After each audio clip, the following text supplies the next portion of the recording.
우리 다 같이 자리에서 일어나셔서 우리 하나님의 말씀을 받도록 하겠습니다. 욥기 38장 1절부터 9절 말씀입니다. 찾으셨으면 같이 교독하시겠습니다. 그때 주님께서 욥에게 폭풍이 몰아치는 가운데 대답하셨다.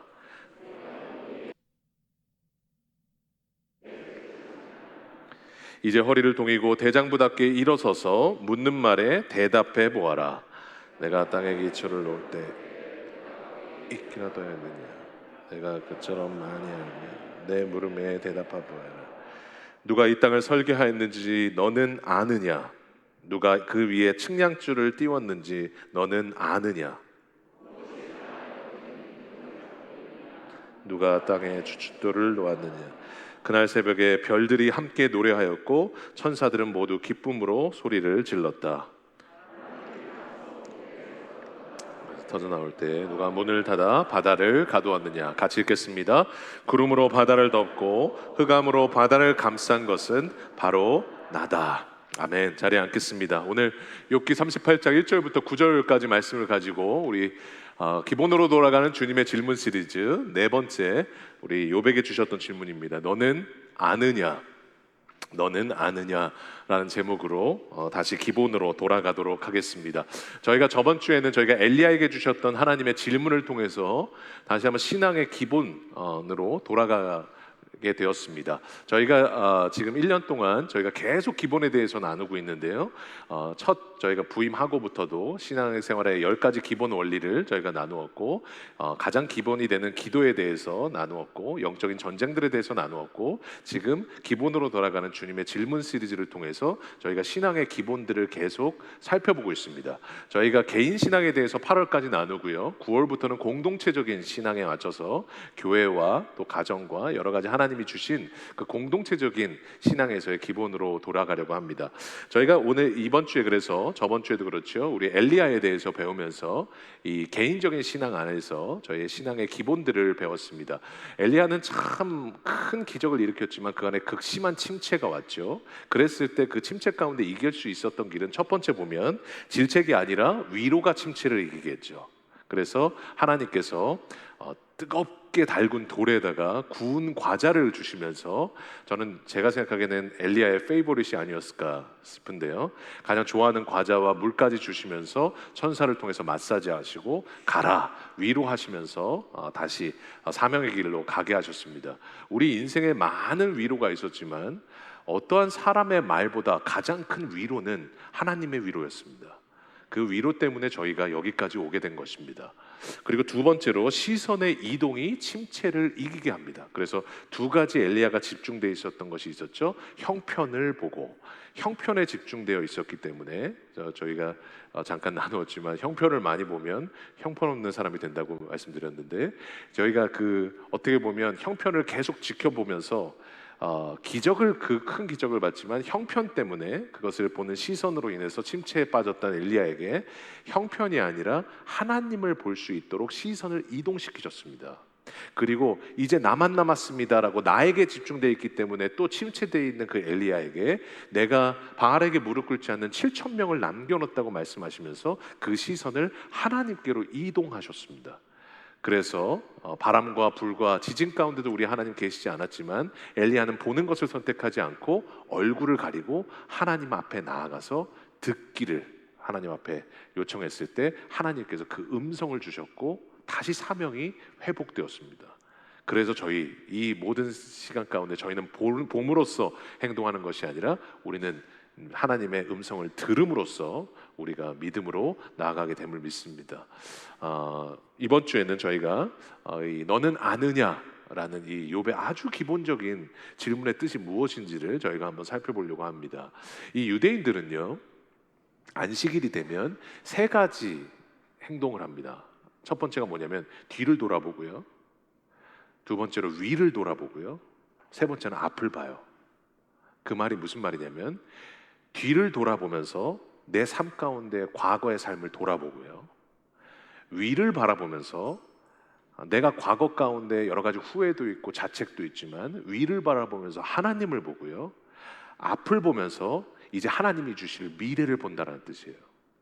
그래서 뒤를 보고 위를 보고 앞을 봐요. 저희에게도 이런 시간이 필요합니다.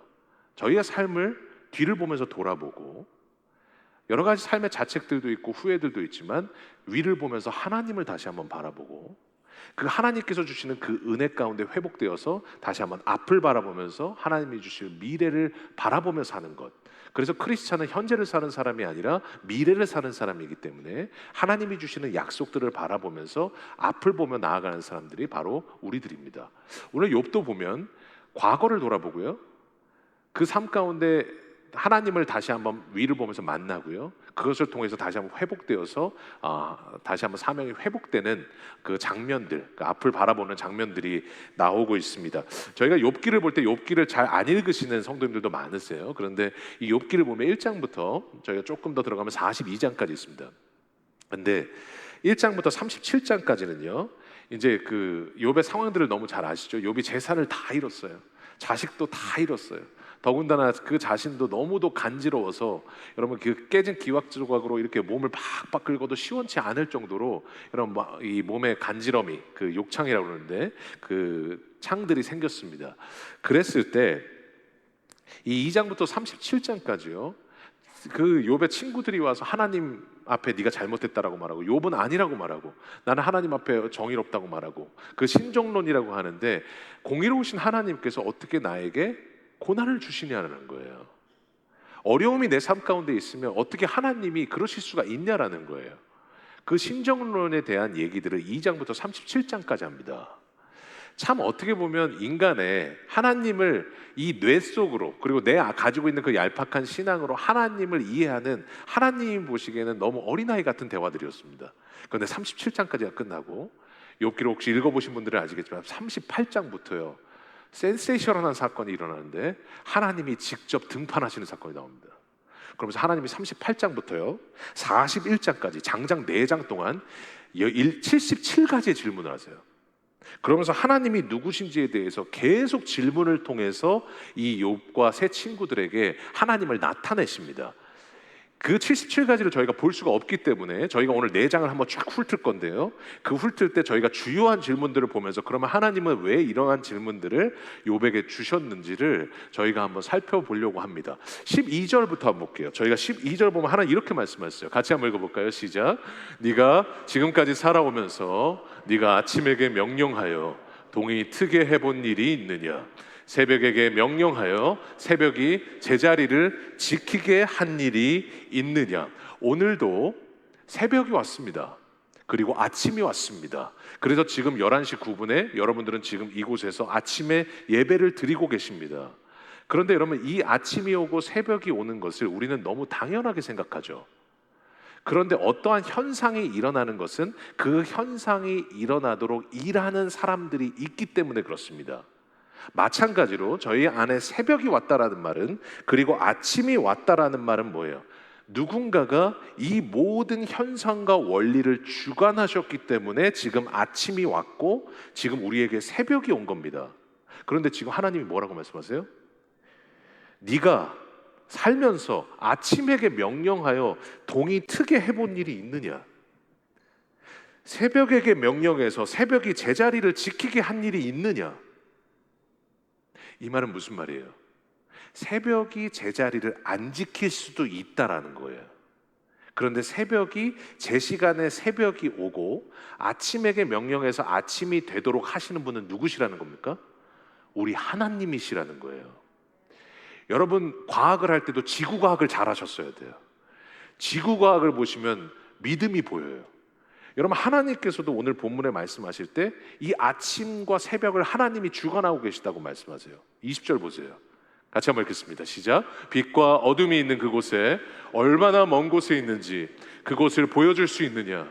빛과 어둠이 있는 그곳에 이르는 길을 아느냐? 지금 빛과 어둠을 하나님께서 어떻게 하셨어요? 제일 처음 창조하신 게 빛과 어둠을 창조하신 거잖아요. 어둠이라는 것의 정의가 뭡니까? 빛의 부재 상태예요. 무슨 말이냐면 빛이 없는 곳이 어둠이에요. 그래서 제가 저번에 말씀드렸던 것처럼 저희가 그냥 밤에 들어갔을 때 어두운 방에 들어갔다가 빛이 없으니까 어두운 방이에요.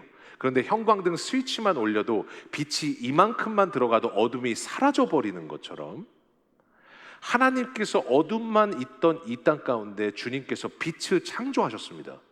그리고 그 빛을 창조하시고 태양을 지으시고, 여러분 그 어둠이 있었던 곳에 태양을 비추게 하시고 빛을 주셔서 지금도 수많은 빛과 어둠이 왔다 갔다 하면서 삶에 지금 저녁이 오고 아침이 오고 삶 가운데 빛이 비쳤다가 빛이 안 비쳤다가 하는 이 모든 상황들은요, 그냥 이루어지는 것이 아니라 누가 하고 계세요? 우리 하나님이 하고 계시다라는 거예요. 아무렇지 않게 저희가 살아가다 보면 이런 것을 기억하지 못할 때가 많습니다. 우리 하나님이 신이시라는 것을 기억하지 못하실 때가 많습니다. 마치 동네 아저씨 중에 조금 뛰어난 분처럼 생각할 때가 많습니다. 여러분, 그런데 우리 하나님은 누구세요? 지금도 모든 천지를 주관하시고 지금 태양계를 움직이고 계시며, 여러분 정말 지구도 그 태양계에 들어가면 정말 먼지만도 못한, 주먹만도 못한 여러분 그 태양계를 우리 하나님이 움직이고 계시고, 여러분 태양과 자전과 공전들을 통해서 지금도 우리에게 빛과 어둠들을 주시고 계시는 하나님이시라는 거예요. 그 하나님은요, 계속 질문하세요. 저는 이 본문을 볼 때마다 랩이라는 장르가 떠올라요. 끊임없이 계속 말씀하세요. 하나님께서요. 16절 보세요. 16절. 바닷속 깊은 곳에 있는 물 근원까지 들어가 본 적이 있느냐? 그 밑바닥을 네가 걸어본 적이 있느냐? 여러분, 바닷속을 우리가 걸어본 적 있으세요? 없잖아요. 근데 스노클링만 해봐도 바닷속에 얼마나 깊은지 알잖아요. 38장 8절 보세요. 같이 한번 읽겠습니다. 시작. 바다가 에서 터져 나올 때 문으로 그것을 가둔 자가 누구냐? 지금 이 바다가 있는 것도, 여러분 바다가 그냥 우리가 태어나니까 바다가 있었습니다. 그런데 그러면 이 바다도요, 그냥 생긴 것이 아니라 아까 말씀드렸죠, 어떠한 현상이 있다는 말은 그 현상을 조성한, 만드신 분이 있다라는 겁니다. 그러니까 지금 바다가 있는 것도요, 그냥 있는 것이 아니라 오늘 8절에 뭐라고 말씀하세요? 그 모태에서 바다가 터져 나올 때, 바다가 만들어질 때 문으로 그것을 가뒀다가 그것을 터트리게 한 자가 누구냐라는 거예요. 쉽게 말하면 바다를 누가 만들었냐는 거예요. 여러분이 만드셨어요? 우리 하나님 만드셨어요. 여러분, 그러니까 여러분 바다가 있는 것도요, 저희가 태어나니까 바다가 있었지만 지구의 몇 프로가 바다인가요? 70%가 바다잖아요. 네. 이 70%가 바다인데, 여러분 바다가 없으면 어떻게 되느냐? 바다를 하나님이 왜 만드셨고 왜 정확히 70%였느냐? 바다가 없으면요, 이 온도가 조절이 안 되기 때문에 달하고 똑같아집니다, 지구가. 그러면 낮에는요 섭씨 100도로 올라가요. 그러다 밤이 되면 영하 100도로 떨어져요. 낮에 나시티를 입었다가 밤에 파카를 5개를 끼고 자야 돼요. 이런 현상이 우리 삶 가운데 원래 나타났어야 돼요. 그런데 하나님께서 어떻게 하셨어요? 바다를 만드시고 그 퍼센트도 중요하거든요. 70%를 만드셨어요. 그리고 그 안에서 온도가 조절이 되게 하시고, 여러분 각 적도와 모든 이 위치에 따라서 아우 토론토는 왜 이렇게 겨울이 추워? 라고 하실 수 있지만 맞아서 춥습니다. 정말 춥습니다. 그러나 여러분 그 모든 것도 하나님께서 주관하시는 가운데 지금 우리가 이곳에 살고 있다라는 거예요. 그리고 20절에 33절에 이렇게 말씀하세요. 하늘의 궤도를 네가 아느냐? 하늘로 하여금 그 법칙을 땅에 베풀게 하겠느냐? 이게 결국은 하늘에 있는 이 모든 법칙들을 하나님이 주관하고 계시다라고 하나님께서 말씀하고 계시는 거예요. 여러분, 그러니까 이 땅 가운데 지금 우리가 살아가고 있지만 너무도 당연하게 여기는 것들은 당연한 게 아닙니다. 아침이 오는 것도 우리 하나님의 은혜입니다. 지금 나에게 여러분 이 온도도 마찬가지고요. 내가 살아갈 수 있는 꼭 환경에 맞춰진 것처럼, 꼭 내가 살아야 되는 것처럼 우리 삶 가운데 좋은 환경들을 주시는 것도 당연한 게 아닙니다. 하나님의 은혜입니다. 모든 것이 하나님이 주관하시고 하나님이 하셨고, 하나님이 지구를 돌리시고 계시고, 하나님이 태양을 중심으로 만드셨고, 하나님이 지금 모든 은하계를 만들고 계셔서 이 모든 법칙과 원리 가운데서 지금 우리가 당연하게 여기는 것들을 우리가 맞이하고 있는 거예요. 그리고 그 하나님은요, 이 성경 가운데 하나님이 어떻게 하실지를 정확하게 말씀하셔서 이 성경에 다니엘서에 나온 것처럼 세계사에 나타났던 스파르타와 그리스와 로마가 나타난다고 여러분, 하나님은 이미 이 다니엘서에 말씀하셨고 이 그대로 여러분 세계사에 나타났어요. 성경에 기록된 것들이 그대로 지금 우리가 살았던 몇천 년 전의 역사들로 이루어졌을 뿐입니다.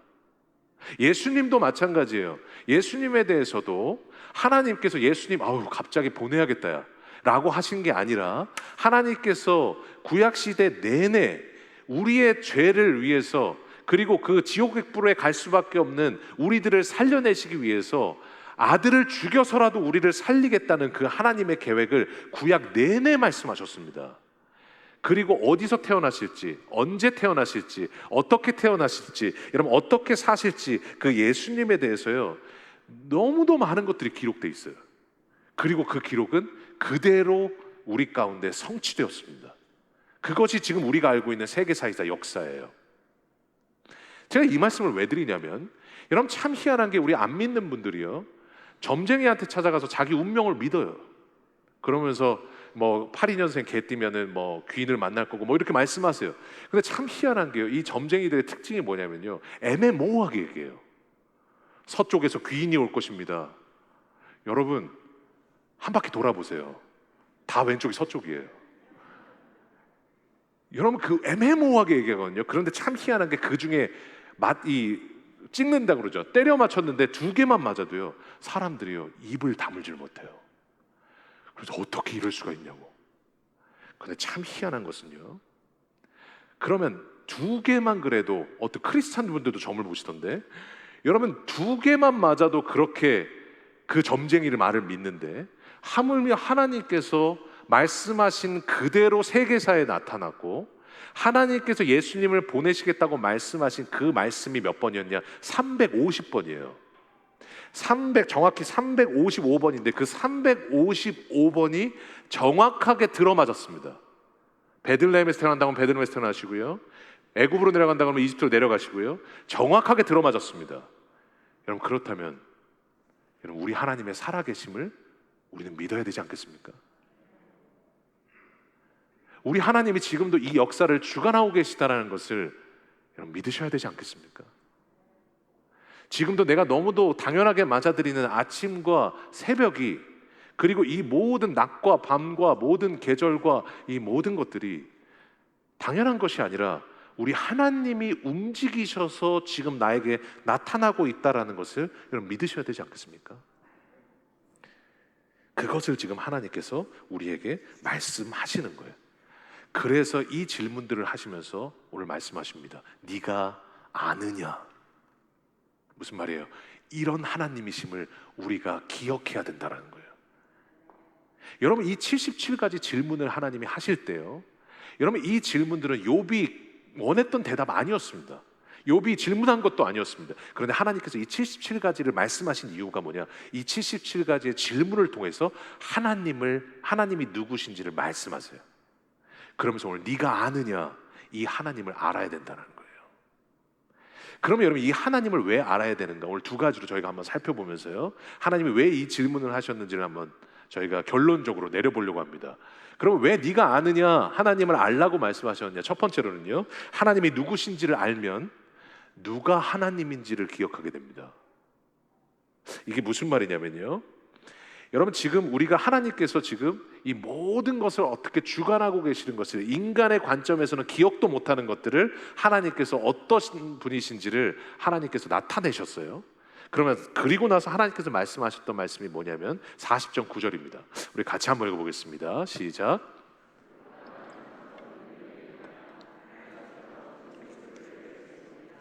뭐라고 말씀하세요? 네가 하나님처럼 능력이 있느냐?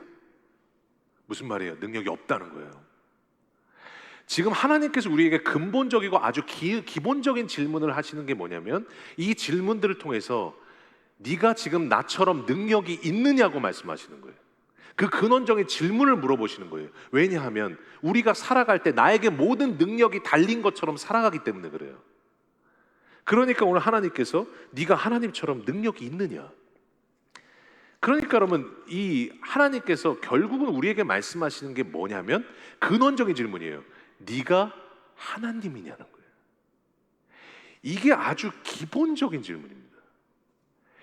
근데 문제는요, 네가 하나님이냐라는 이 질문 앞에 저희가 실제로는 내가 하나님인 것처럼 살아가기 때문에 하나님께서 오늘 이 질문을 하시는 거예요. 욥도 마찬가지였어요. 얄팍한 이성으로요, 하나님을, 그 이성 안에서, 뇌 안에서 하나님을 판단하고 하나님이 누구신지를 계속 37장까지 나눴습니다.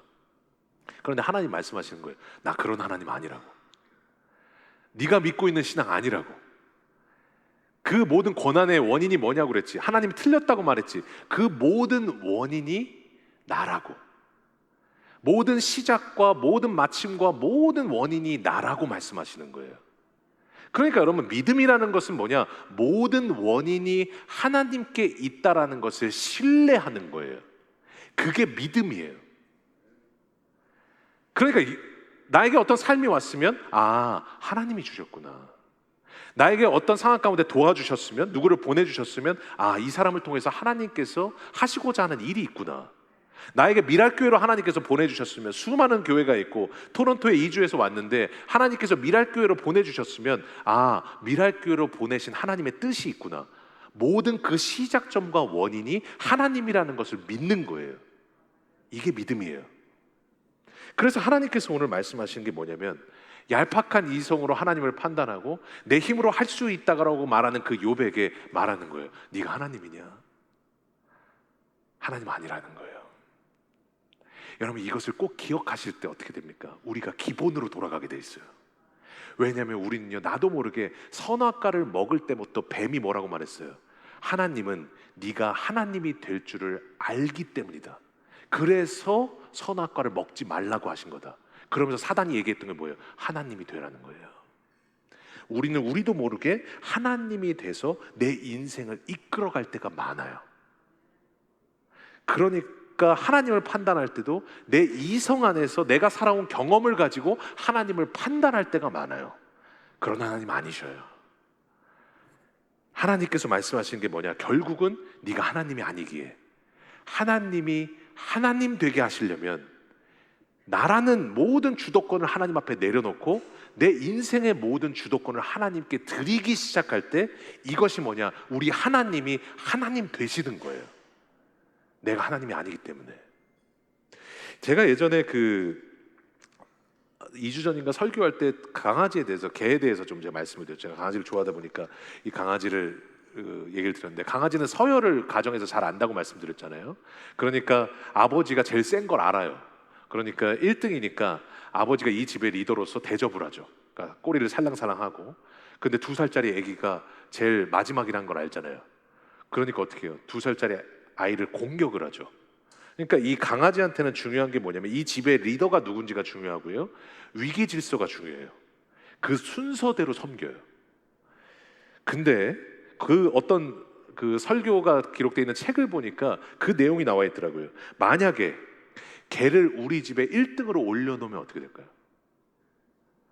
만약에 1등이었던 아버지가 갑자기 무릎을 꿇고 개에게 절을 하기 시작해요.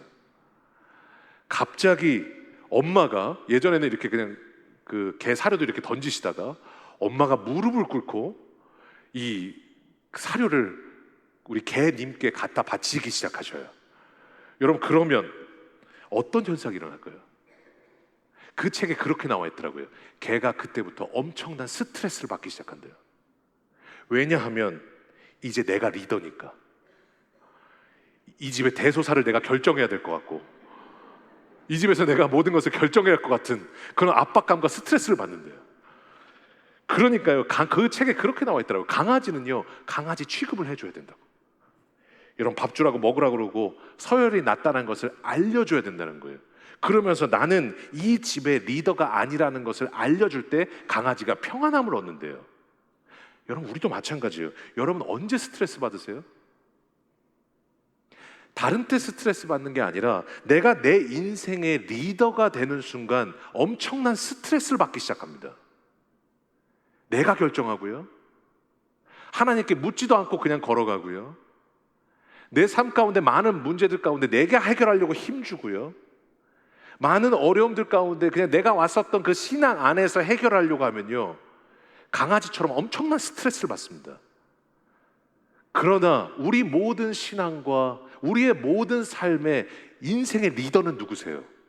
우리 하나님이시기 때문에, 그 하나님이 우리 인생의 리더가 돼서 하나님이 하나님 되게 하실 때 우리 인생은 제대로 가기 시작하는 거예요. 그러니까 오늘 물어보시는 그 질문이에요. 네가 하나님이냐?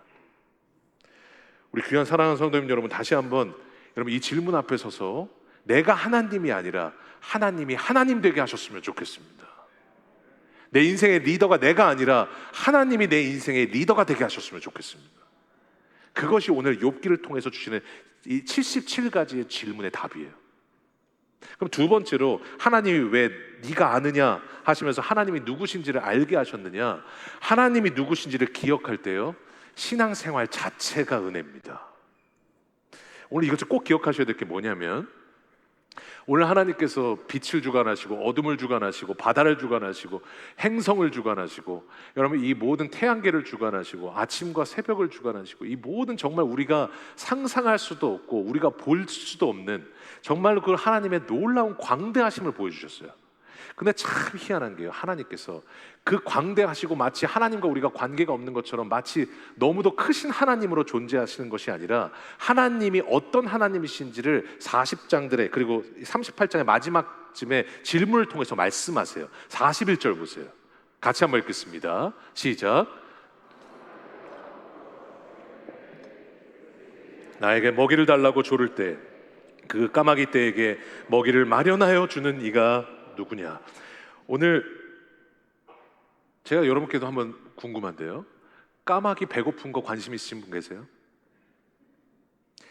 가끔 까마귀 날아가는데, 여러분 까마귀 지금 새끼들이 먹이가 없어서 여러분 먹이 달라고 할 때 가슴 아픈 분 계세요?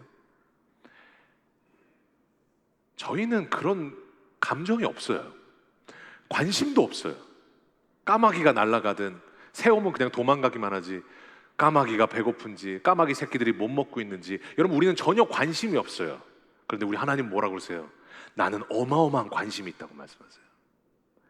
이 까마귀를 먹이는 게 까마귀 어미가 먹이는 게 아니라 내가 먹이고 있다고 말씀하세요. 아주 조그만 미물과 아주 조그만 동물마저도 우리 하나님께서 지금 먹이시고 개입하신다라고 말씀하세요.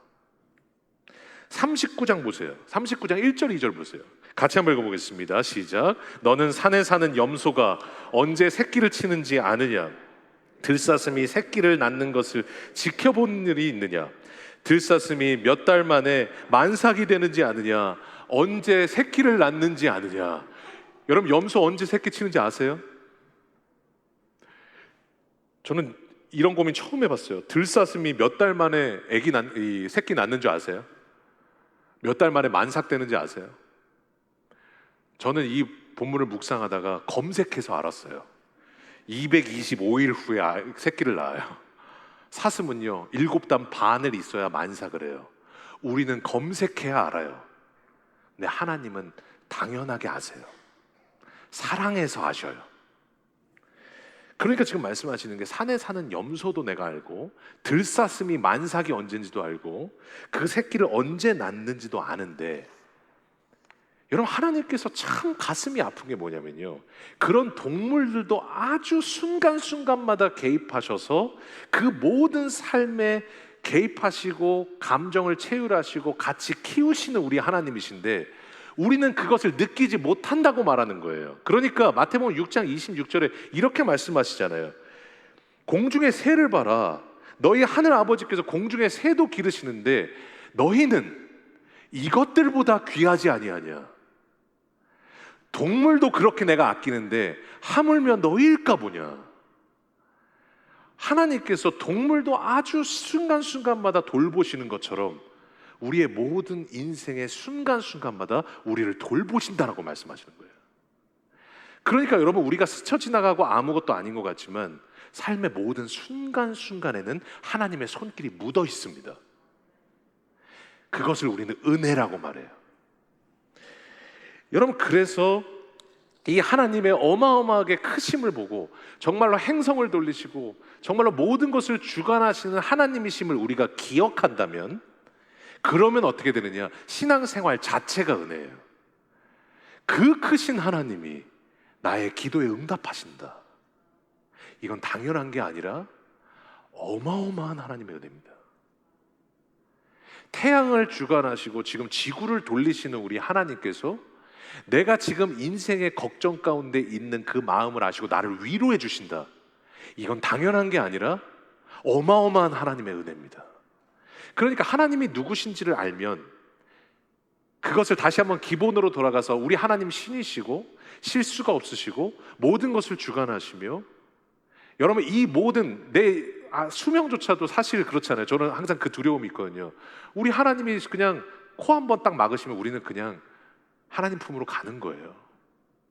아무것도 아니에요. 비타민 많이 먹는다고 오래 사는 거 아니에요. 하나님이 지금 수명을 연장시켜 주시니까 지금 우리가 여기까지 온 거예요. 모든 게 하나님께 달려 있어요. 그걸 알면요, 모든 게 은혜예요. 이것을 깨달았던 그 다윗이 그래서 시편 8편에 말씀하신 거예요. 주님께서 손수 만드신 저 별을 보고 기타를 치면서 찬양하는데, 하나님 저기서 만드신 별과 하늘과 달을 보는데 그 크신 하나님께서 사람이 무엇이간데 주님께서 나를 이렇게 생각해 주시며, 사람의 아들이 무엇인데 주님께서 나를 이렇게까지 돌보아 주십니까? 하나님이 누구신지를 알면 모든 신앙생활이 은혜인 거예요. 그 하나님이 돌봐주시는 게 은혜고, 저 바쁘신 하나님이 내 기도에 응답해 주시는 게 은혜고, 내가 정말로 방황할 때 미랄교회 보내주셔서 그 예배 가운데 또 많은 동역자들 가운데 우리 순회해서 회복시켜 주신 게 어마어마한 은혜고, 여러분 모든 것이 순간순간 개입하시고 돌보아 주시고 은혜 주신 그 모든 것이 당연한 것이 아니라 하나님의 어마어마한 은혜인 줄로 믿습니다. 이게 진짜 신앙이에요. 이 질문으로 들어가셔서 기본으로 돌아가셔야 돼요. 그래야 진짜 믿음을 갖게 되는 겁니다. 이것을 지금 말씀하시는 거예요. 그래서 저는요, 참 이 본문을 보면서 이 말씀을, 제가 이 욥기 말씀을 참 좋아하는데, 이 욥기 말씀을 보고 묵상할 때마다 얼마나 이게 큰 은혜로 다가오는지 몰라요. 그리고 제가 그 은혜를 기억할 때, 제가 어떤 책을 보다가 이 하나님의 아주 세밀하게 순간순간 지금도 그 어마어마하신 하나님께서 내 삶 가운데 역사하고 계신다라는 것을 깨달았던 책이 있었어요. 그 책이 뭐냐면 베스트셀러 중에 넛지라는 책이 있어요. 혹시 보셨는지 모르겠어요. 여러분, 넛지, 2017년도에 노벨 경제학상을 수상했던 우리 작가가 지었는데, 여러분 이게 뭐냐면요, 제가 이 책을 어떻게 보게 됐냐면 시편 136편을 보면 1절에 이런 내용이 나와요. 같이 한번 읽겠습니다. 시작. 주님께 감사하여라. 그는 선하시며 그 인자하심이 영원함이로다. 여러분 시편 136편에 1절부터 26절 내내 똑같은 말씀이 반복되는데, 그 말씀이 뭐냐면 그는 선하시며 그 인자하심이 영원함이로다예요. 얼마나 중요하면 26번 반복했겠어요. 그런데 그 인자하심이라는 단어의 원문의 뜻이 뭐냐면 헤세드라고 하는데 두 가지 뜻이 있어요. 첫 번째, 변하지 않는 하나님의 사랑을 얘기해요. 그 하나님의 사랑은 영원함이로다.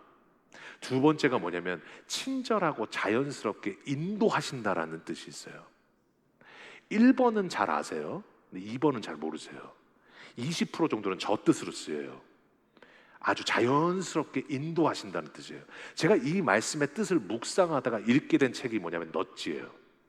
그런데 이 넛지가 뭐냐면 그 영어 단어인데, 넛지는요 팔꿈치로 찌르다라는 뜻이에요. 무슨 말이냐면, 예를 들어서 그럴 때 있죠. 부부 모임 할 때 가끔 남편들이 주제에 안 맞는 말 할 때, 아니면 말이 많아질 때 우리 아내들이 어떻게 하세요? 이러시면서 팔꿈치를 이렇게 찌르시잖아요. 말하지 마, 이렇게 명령하신 건 아니에요. 그런데 팔꿈치로 찔러서 어떻게 해요? 말하지 않도록 자연스럽게 인도하죠. 이게 넛지예요. 그래서 요즘 넛지라는 책이 너무 많이 팔려서 넛지 마케팅도 있고요. 많은 그 넛지들이 있습니다. 삶 속에 여러분 넛지들이 되게 많아요. 자연스럽게 부담 없이 삶 가운데 개입해서요, 아주 부담 없이 자연스럽게 할 수 있도록 인도하는 거, 이게 넛지예요.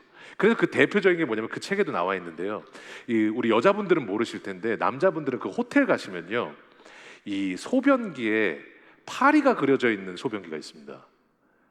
그게 왜 그러냐면 이렇게 이제 그 남자 화장실에 붙어있는 문구가 있어요. 남자들이 흘려야 될 것은 눈물만이 아닙니다 라고 해가지고, 워낙 소변이 많이 튀다 보니까 그 청소하는데 너무 어렵잖아요. 그런데 뭐 물 많이 써야 됩니다 뭐 이렇게 딱 그냥 명령을 하는 것이 아니라요, 넛지로 한 게 뭐냐면 그 소변기에다가 파리를 밑에 그려놔요. 그러면요 이 남자분들이 그 파리에 조준을 하세요. 죄송한 표현입니다. 그래서 소변이 잘 튀지가 않아요. 그래서 그 청소할 때 그 코스트가 너무도 줄어들었다는 것이 그 책에 나와요. 이게 넛지예요. 여러분, 우리도 마찬가지. 우리 삶 속에 지금 부드럽게 개입해서 그렇게 할 수 있도록 인도하는 넛지들이 삶 속에 수없이 숨겨 있는 것처럼, 우리 삶 속에도 수없이 하나님께서 자연스럽게 인도하셨고, 하나님께서 말씀해 주셨고, 잘못된 길로 갈 때 팔꿈치로 찔러 주셨고, 하나님께서 자연스럽게 하나님의 길로 갈 수 있었던 수많은 넛지들을 통해서 지금 우리가 여기까지 오게 된 줄로 믿습니다. 그러니까 우리 인생은 뭐예요? 하나님이 우리 인생 가운데 베푸신 수많은 넛지와 넛지들의 총합이에요. 이게 우리 인생이에요.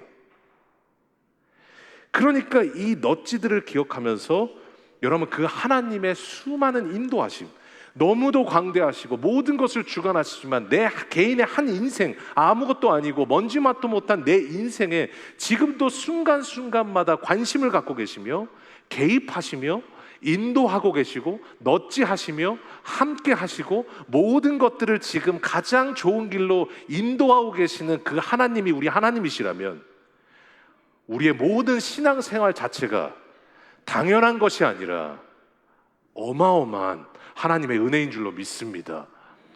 오늘 이 기본으로 돌아가기를 원합니다.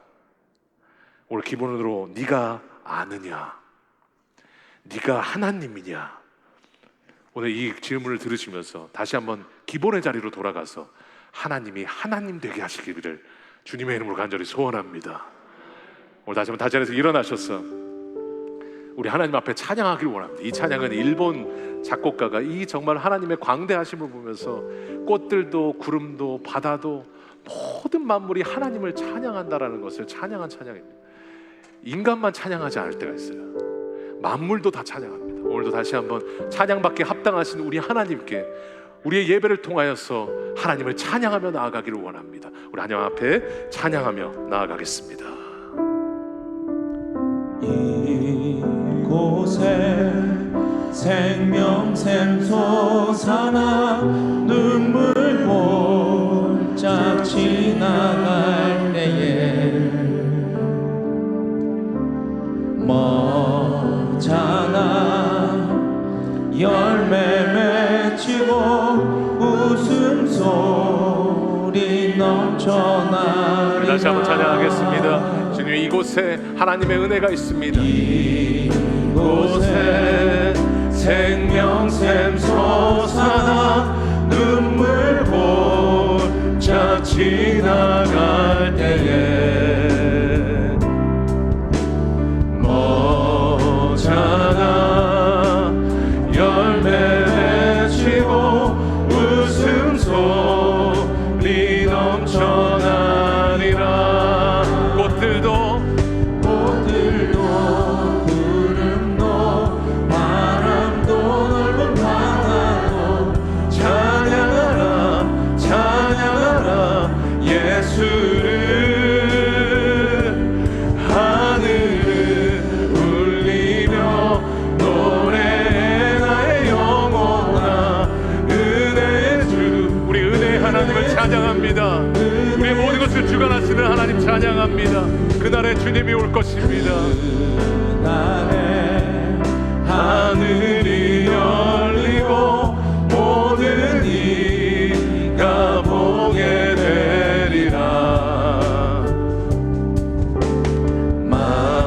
마침내 꽃들이 피고 영광의 주가 오시리라.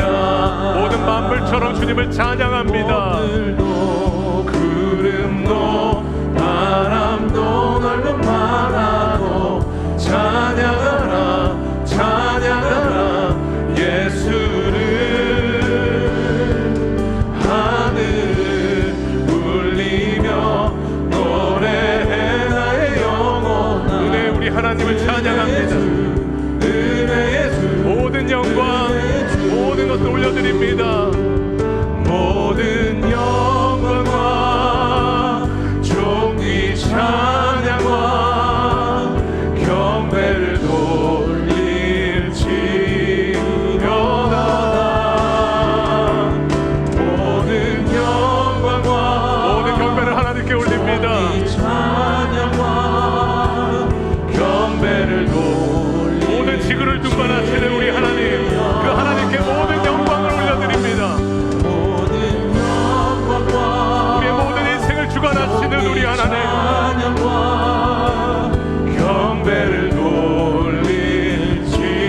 마음으로 기도할 때 여러분, 새벽은 당연히 오는 것이 아닙니다. 아침은 당연히 오는 것이 아닙니다.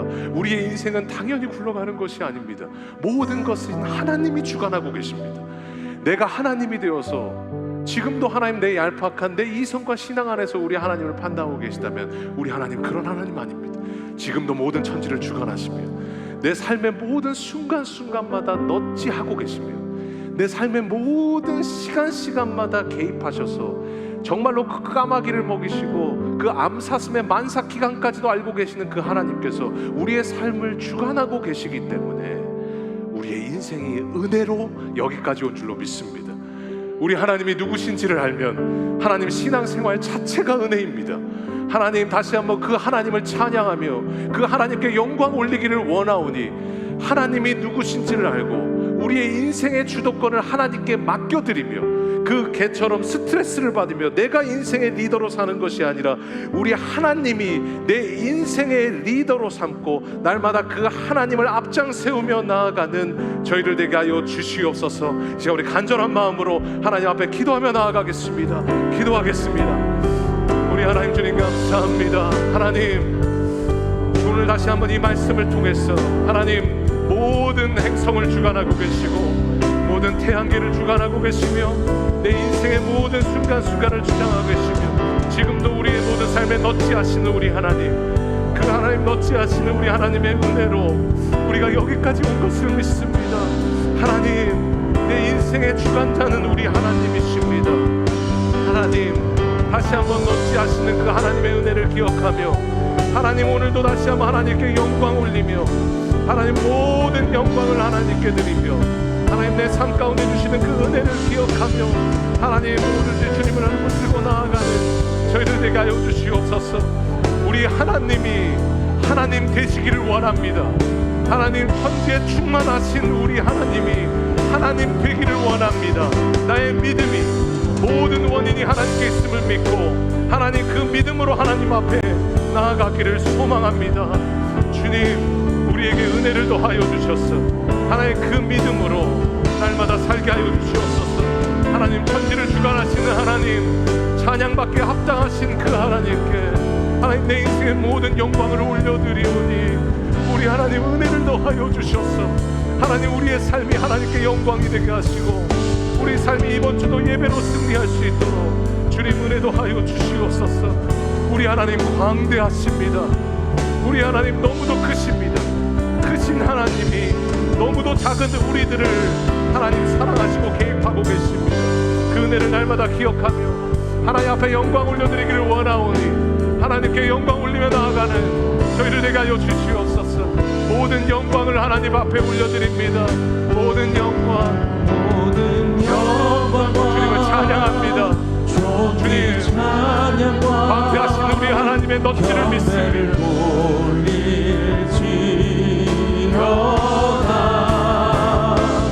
모든 영광과 종이 찬양과 우리 가장 높으신 우리 하나님께 우리의 최고의 영광을 하나님 앞에 올려드립니다. 모든 영광 하나님 앞에 드립니다. 모든 영광과 종이 찬양과 경배를 돌릴지어다.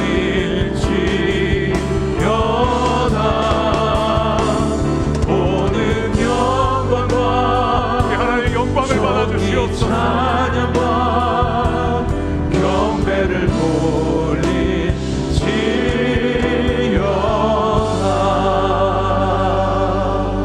하나님, 우리 인생은 하나님이 주신 그 넛지의 총합임을 믿습니다.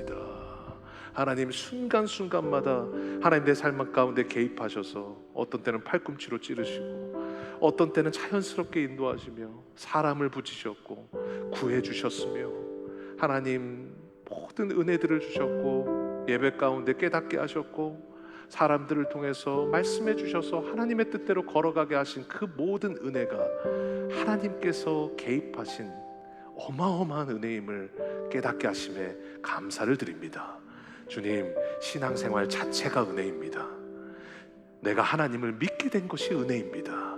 하나님, 오늘도 다시 한번 신앙생활 모든 것이 은혜임을 고백하며 그리고 그 하나님이 누구신지를 다시 한번 기억하며 나는 실수가 너무도 많지만 실수가 없으신 우리 하나님이심을 기억하며 우리의 삶을 모두 하나님께 드리고, 하나님 그 개처럼 스트레스 받는 것이 아니라 하나님 앞에 믿음으로 이번 주도 승리하며 나아가는 저희들 되게 하여 주시옵소서. 예수님의 이름으로 감사하며 기도하옵나이다.